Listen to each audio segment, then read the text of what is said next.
السلام علیکم ورحمۃ اللہ وبرکاتہ۔ آج کے اس ویڈیو میں ہندوستان کے آزادی کے متعلق کچھ باتیں آپ کے سامنے رکھنے کے لیے جا رہا ہوں۔ یوں تو ہندوستان کو آزاد کرنے کے لیے تمام مذہب ہندو، مسلمان، سکھ اور عیسائیوں نے مل کر حصہ لیا اور قربانیاں دے کر اس ملک کو آزاد کرایا۔ آج کے اس ویڈیو میں مسلمان اور علماء کرام کا جو اس ملک کی آزادی میں کردار ہے اس کو آپ کے سامنے رکھنے کے لیے جا رہا ہوں۔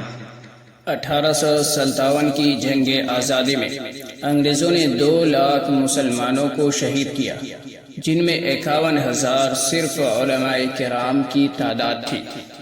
لہٰذا آپ حضرات مسلمانوں اور علماء کرام کی جنگ آزادی میں جو کردار ہے اسے سماعت فرمائیں۔ نحمده ونصلي على رسوله الكريم اما بعد۔ قال النبي صلى الله عليه وسلم انما العلماء ورثة الانبياء او كما قال عليه الصلاة والسلام۔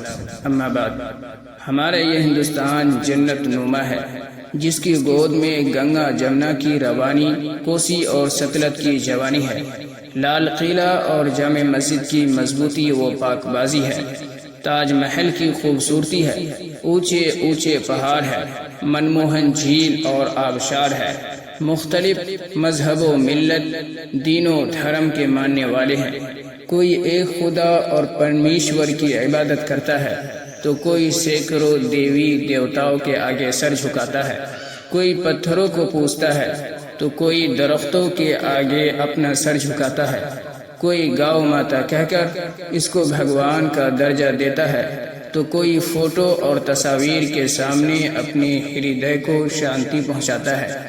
اس دھرتی نے جہاں بڑے بڑے باپوؤں کو جنم دیا ہے، وہی ہزاروں تاریخ ساز علماء، صلحاء، عباد، زہاد کی پرورش و پرداخت کی ہے۔ ہم بھی اسی دیش کے اندر پیدا ہوئے ہیں، اسی کی مٹی نے ہماری پرورش و پرداخت کی ہے، تہذیب و شائستگی کا اعلیٰ معیار عطا کیا ہے۔ ہم کو اس ملک کے ذرے ذرے سے پیار ہے، اس کی مٹی اور سبزے سے پیار ہے، اس کے اونچے اونچے پہاڑوں اور وسیع و عریض صحراؤں سے پیار ہے، اس کے جھیلوں اور آبشاروں سے پیار ہے، اس کے اسکول اور کالجوں سے پیار ہے، اس کے مساجد اور مدارس سے پیار ہے، اس کے محلات اور قلعات سے پیار ہے۔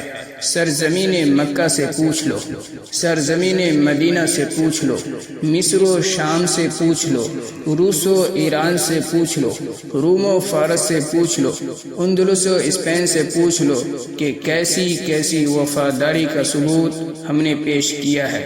جب ہم مکہ میں تھے تو مکہ کے ساتھ وفاداری کی تھی، جب ہم مدینے میں تھے تو مدینے کے ساتھ وفاداری کی تھی، جب ہم مصر و شام میں تھے تو مصر و شام کے ساتھ وفاداری کی تھی، جب ہم روس و ایران میں تھے تو روس و ایران کے ساتھ وفاداری کی تھی، جب ہم روم و فارس میں تھے تو روم و فارس کے ساتھ وفاداری کی تھی، جب ہم اندلس و اسپین میں تھے تو اندلس و اسپین کے ساتھ وفاداری کی تھی، اور جب ہم اپنے اکابرین کی شکل میں اسی ہندوستان اور بھارت میں تھے تو اس وقت ہم نے ایسی ایسی وفاداری کا ثبوت پیش کیا تھا کہ دنیا حیران و شزدر رہ گئی تھی۔ اسی بھارت کی عصمت کی خاطر ہم نے گولیاں کھائی، توپوں اور ٹینکوں کے نشانے بنے، پھانسی کے پھندوں پر ہم کو چڑھنا پڑا، جیلوں کی مشقتوں کو برداشت کرنا پڑا۔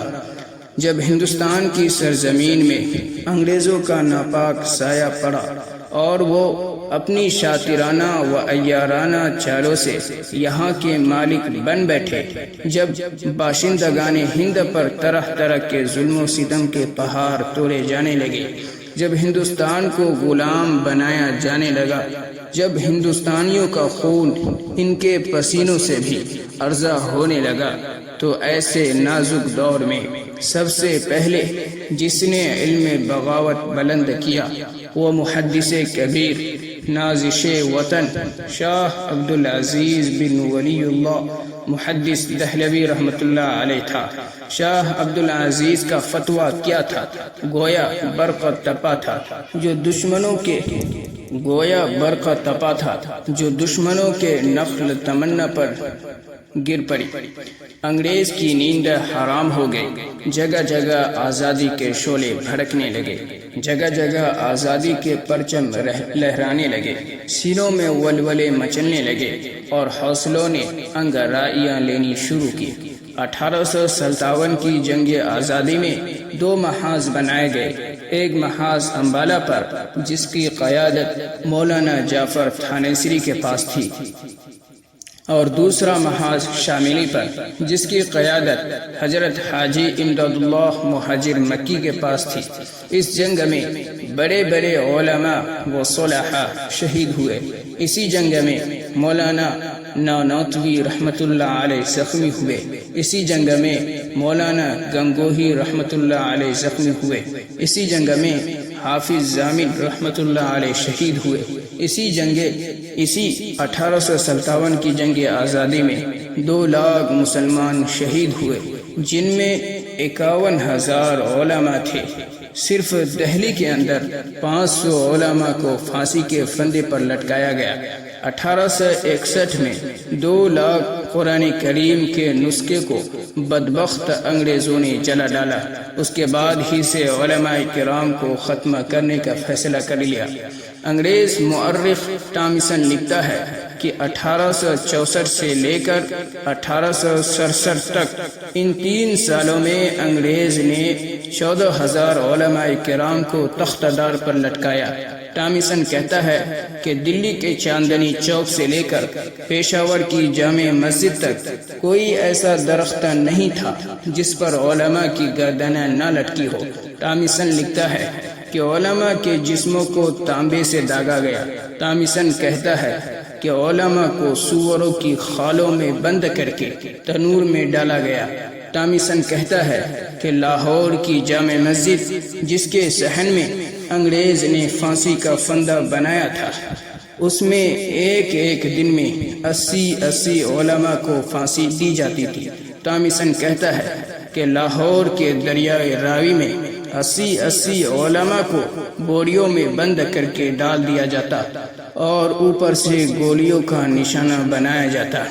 انہی شہدائیان اسلام میں شیخ الہند اور مولانا عبید اللہ سندھی بھی ہے، جن کو آج دنیا اسیران مالٹا سے جانتی ہے۔ انہوں نے انگریز کے خلاف تحریک ریشمی رومال چلائی، جس سے عقل انسانی حیران و شزر رہ گئی۔ میں نے اس ویڈیو میں ہندوستان کی تاریخ کا کچھ حصہ آپ کے سامنے رکھا۔ انشاءاللہ آئندہ اگلے ویڈیو میں ہندوستان کی تاریخ کا باقی حصہ آپ کے سامنے رکھوں گا۔ اگر میری ویڈیو اچھی لگی ہو تو ویڈیو کو لائک، شیئر، کامنٹ اور چینل کو سبسکرائب ضرور کریں۔